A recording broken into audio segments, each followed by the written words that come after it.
Hi, I'm J. Rachel Edidin. And I'm Miles Stokes. And we're the hosts of Jay and Miles Explain the X-Men, a weekly podcast all about the ins, the outs, and the retcons of comics' greatest superhero soap opera. We're also the hosts of Jay and Miles Review the X-Men, which you're watching right now, where we talk about the X-books that come out each week. Now, as you may have noticed, we are not recording in Castle Sexy Dracula this week, which is ironic given what we're actually reviewing. It's true, there is a Dracula. Many Draculas. We have abandoned that for the rad new digs of what is soon to be Portland's newest comic shop, Books with Pictures. I'm so excited about this place. I was here for a lot of yesterday moving furniture and painting shelves, and now there are books on them, and it's going to be so amazing. Yeah, we're super psyched about this place. It's going to be a comic shop for readers of all stripes, very focused on diversity and inclusivity, and it's going to be awesome.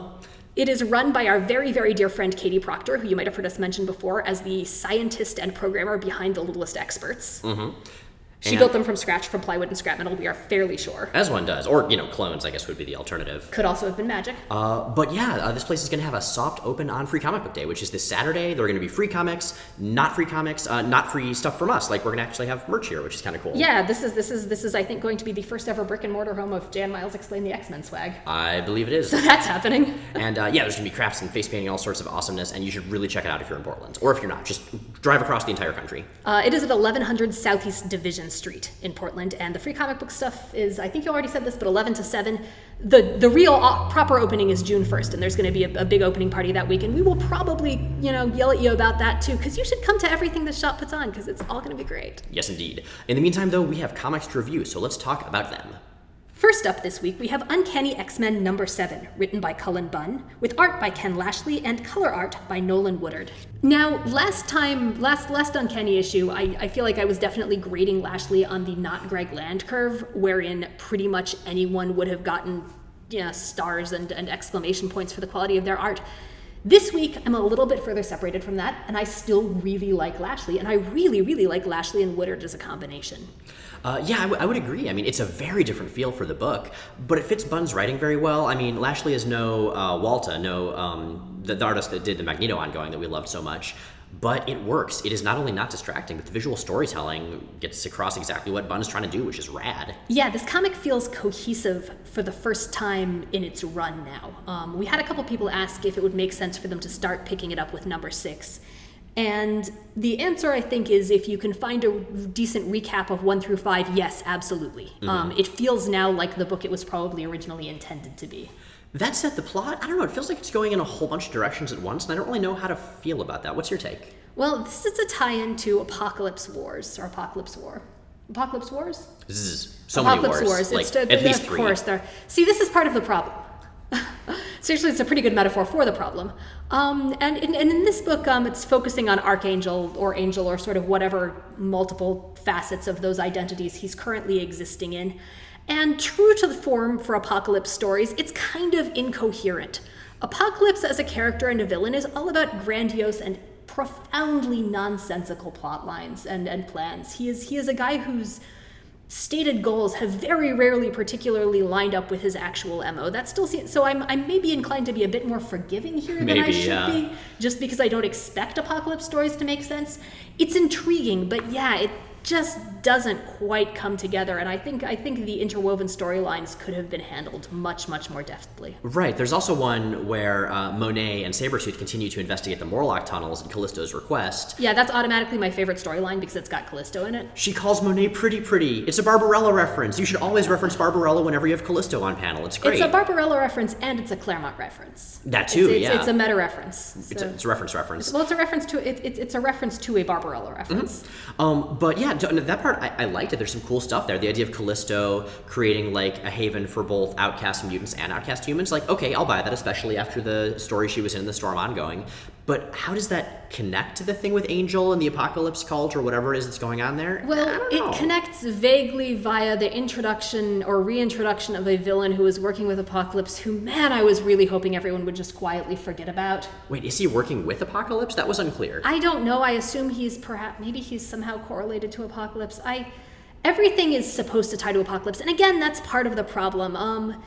it's not clear whether we're supposed to be trying to figure out how these things tie together or not. Well, I mean, back in the day, Claremont would have, like a good half a dozen plot lines going on at once that wouldn't necessarily directly connect, although they would probably eventually intersect, and that kind of worked. And so I feel like maybe we should give Bunn the benefit of the doubt, because, most of the old 70s and 80s stuff I read after it had come out, so I just sort of mainlined it.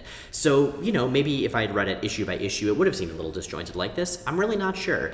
That said, there's some cool stuff here. Yeah, the character dynamics are solid, and I gotta say, as slightly incoherent as the various story aspects have been, storylines have been in this issue, the hooks within them and the concepts are really intriguing. I'm really actually genuinely curious about and invested in how the Angel story is going to end up playing out. So I'm looking forward to the next issue, especially with this creative team, who I really wish had been on the book from the start. Yeah. For me, I think one of the things I like most remains just the character interactions, though. That's what I'm reading this book for right now, is to see how Magneto and Psylocke bounce off each other, Sabretooth and Monet, Callisto and the aforementioned two, Mystique and Phantom X whenever they show up for reasons we have not yet fully understood. That's enough to bring me into a book and keep me there, and that's what I'm here for with this one. I like the character dynamics. I'm having a lot of trouble with the version of Magneto in this book. The one who looks like an old Michael Fassbender? Yeah, that's part of it. I have fairly strong feelings about drawing characters as likenesses of whichever actor is currently portraying them. I find it incredibly and just immensely distracting. But that and the hook at the beginning of it. There's a flashback scene with Magneto that just feels utterly pointless to me and wildly out of character. Which is weird, because Bunn's been one of the better Magneto writers out there, period. So maybe he they'll knows get this fleshed out. character well, and that's part of why that strikes so oddly. I think there are writers from whom I'd just be like, yeah, okay, that's a thing. But Cullen Bunn, we know you can do better than that. Second, we have X-Men 92, number 3, written by Chad Bowers and Chris Sims, with art by Alti Firmancha and colors by Matt Milla.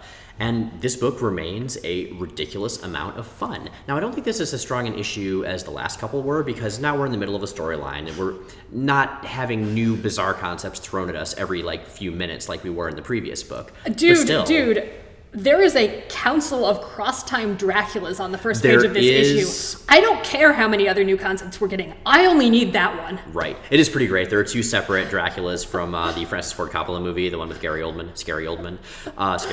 I love that name. But anyway, yeah, so we have vampires, we have Dracula and Storm having a sort of verbal sparring thing that I could freaking watch all day. Dracula and Storm in main continuity have always been awesome when played against each other, and with this, it is, as with most things in X-Men 92, just dialed up to 11. And the way that Firmancha can get the glorious smugness on Dracula's face is beautiful. It's not quite sexy Dracula from the old Bill Sienkiewicz stuff, but still pretty awesome. It's sort of 90s sexy, 90s cartoonish sexy.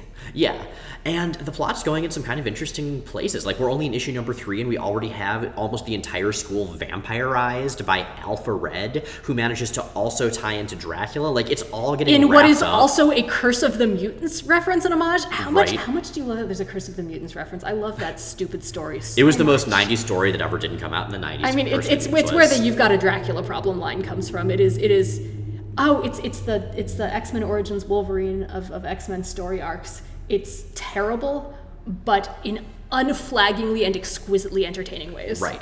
This is not that. That No. being said, this is its own kind of bizarre. We see still this enormous cast from all of the different eras all crammed together, which is a lot of fun. Although I do wish Artie was colored correctly. He's been colored green twice Yeah, now. man, that is not an appropriate situation. I'm just saying, Matt Come Milla, on. you got this. You can just fix it. It'll be fine. You're a really good colorist otherwise. Artie is pink. You literally described Artie to me, I think, when you were initially telling me about X-Men as the lumpy pink kid. As opposed to the lumpy green kid he Yeah, hangs out no, with. it's a fundamental characteristic. They're mint-colored. They look Yeah. like they'd be refreshing. Oh man, they totally, yeah. Right? I'm just saying, After after dinner kids, mints. Yeah. But we digress, as usual. Point being, it's fun stuff. We get to see vampirized Jubilee being all smug and awesome and kind of reminding me of my favorite version of Jubilee, which is the one from Secret Wars Runaways, where she's the vampire leader of a girl gang, which is awesome. It's, like I said, not as many standout moments as we've seen in numbers 1 and 2, but it continues to be a solidly entertaining issue. No chance of that flagging. And also Maverick's face mask continues to be really weird, but it always was, so that's fine. I've been really impressed with how consistently this series and this team are able to up the ante. Everything is a massive reveal. Everything is dialed up to 11. Again, very much in the spirit of both the comics and the cartoon of that era. Like, I liked this issue enough that I wore my most 90s X-Men t-shirt. Dude, in a honor of Cyclops it. riding a shark. I mean, damn. Right? So yeah, fun stuff. I would say check it out. I mean, but really go back to the beginning, because that escalation works so much better when you see it happening page by page, issue by issue. Excited to see what happens next, because I have no idea what it's going to be. It could be anything. Well, whatever it is, I think there's one thing we can be sure of. It is definitely going to involve the Council of Cross-Time Draculas. They should have their own series. Marvel, call me. And that is 2 for 2. Now, normally we would tell you about our pick of the week, but this week we are passing the buck to our gracious hostess and Portland's newest comics retailer, the one and only Katie Proctor. Come on down. I mean, over. Hi. One of those. So the pick of the week is X-Men 92 number 3, and the things that I like most about it are the work that it does both to really nail its 90s throwback references and continue to develop this new team of kids who are trying to solve their problems in the school and failing at it, which is therefore much more entertaining. So combining the 90s references, the Council of Draculas, Council of Cross-Time Draculas, and watching our new set of kids try to get their feet really makes it an appealing book, both for kids who grew up in the 90s, that is to say, awkward 30-somethings who grew up watching the animated series and are really going to love this aesthetic, but also kids 12 and up who are going to be meeting these characters maybe for the first time and are really going to love the zaniness and character development that's happening in this book. Did you have a favorite Cross-Time Dracula? Or do you love all Cross-Time Draculas equally? I love all Cross-Time Draculas equally. Good answer. Egalitarian vampire love. So, you two. That's my new band. Jay, Miles, what's the panel of the week? So our panel of the week is also from X-Men 92, number 3. Specifically, it is a wonderful throwback reference to Uncanny X-Men Annual number 6, which was the second Dracula X-Men issue that had Storm on the cover holding up Kitty Pryde. There's no Kitty Pryde here because it's all 90s eyes, and she was never really in that era. Well, she was off in Excalibur, but that was away. And so it's Jean in her super 90s weird orangey outfit, and I love it, and the more references we can have like that, the more I'm going to love this book, which is already a lot.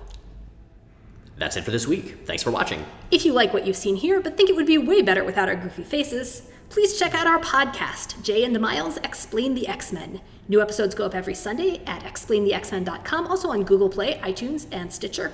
What have we got for them this week? So this week it is More Inferno, specifically the first half of our coverage of the Madeline Pryor part, the Goblin Queen part. That's the part with X-Men and X-Factor. Everything terrible happens, but it looks really cool because it's drawn by Walter Simonson and Mark Silvestri.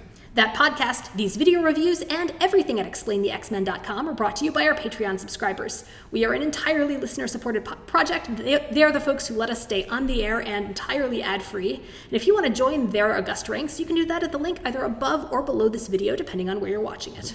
In the meantime, you should check out Books with Pictures, Free Comic Book Day this Saturday. It'll be open from 11 to 7. You can pick up free stuff and also not free stuff and hang out with us, and it'll be cool. So you should do that. See you there. Yes, Katie? Katie, do you have something to share with the class? Jay, I decided on my favorite Dracula. Okay, what's your favorite Dracula? It's this one here with the Doberman ears. That's one of the Ford Coppola ones. Do you think it can talk to Dobermans? I mean, anyone can talk to Dobermans.